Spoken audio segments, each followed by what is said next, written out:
I recently faced my own worst nightmare. The HOA president kept using my power grid to charge her Tesla without asking. She claimed it was just public energy since it was outside. The funny part? The only thing she borrowed that day was my fire extinguisher when her car suddenly caught fire. But let me start from the beginning. My name is Evan Cole. I'm a solar engineer. I like things that make sense. A circuit is either open or closed. A system is either stable or it's not. My life is built on logic. I live in a quiet house on a peaceful street with my wife, Sarah. We chose this place for its calm vibe. We have a small yard, a big tree, and a two-car garage.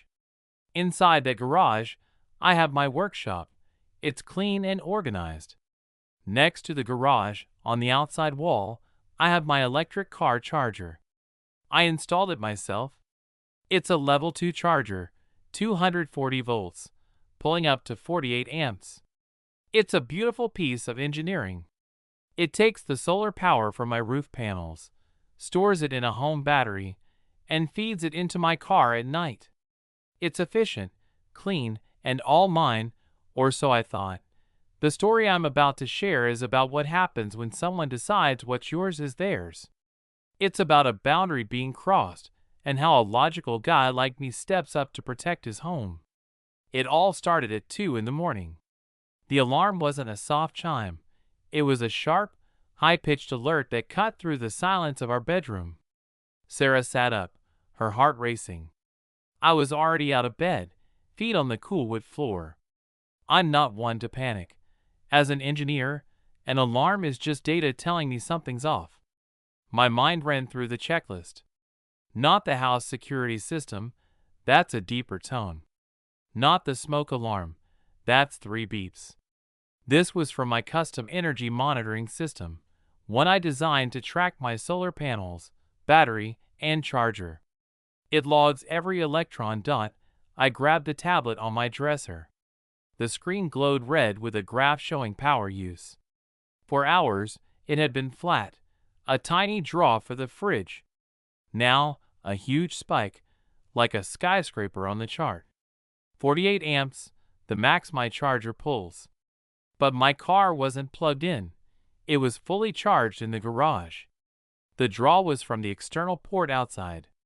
"What is it, Evan?" Sarah asked, worried. "Someone's using the charger," I said calmly. But inside, anger built.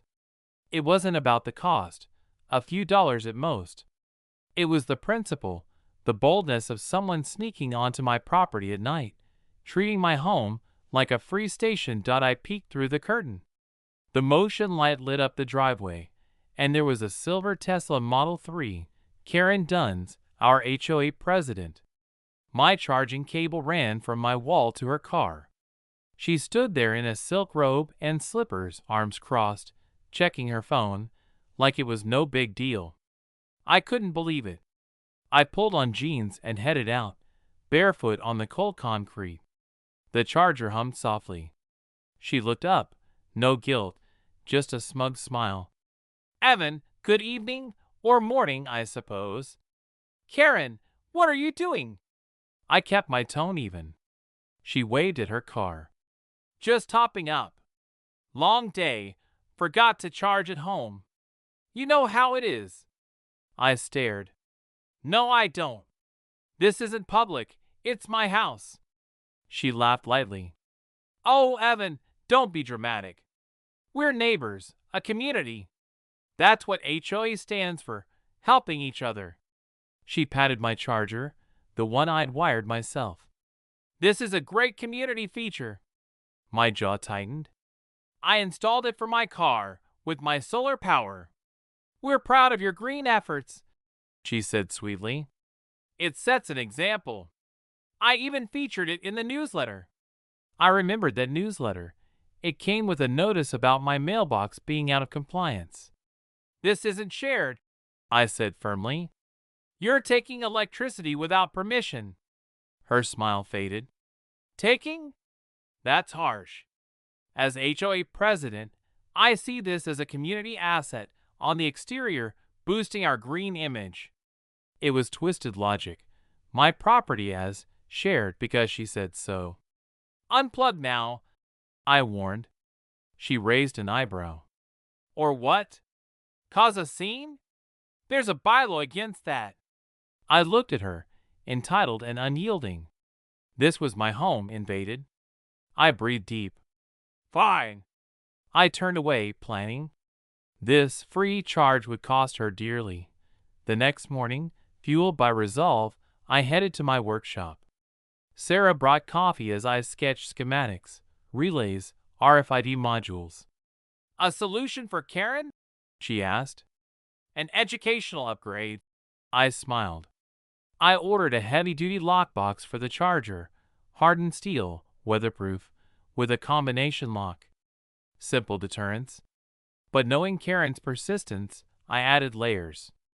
I installed a hidden breaker in the attic, rerouting power. Flip it, and the charger dies. Invisible defense. Then, the smart part, an RFID module.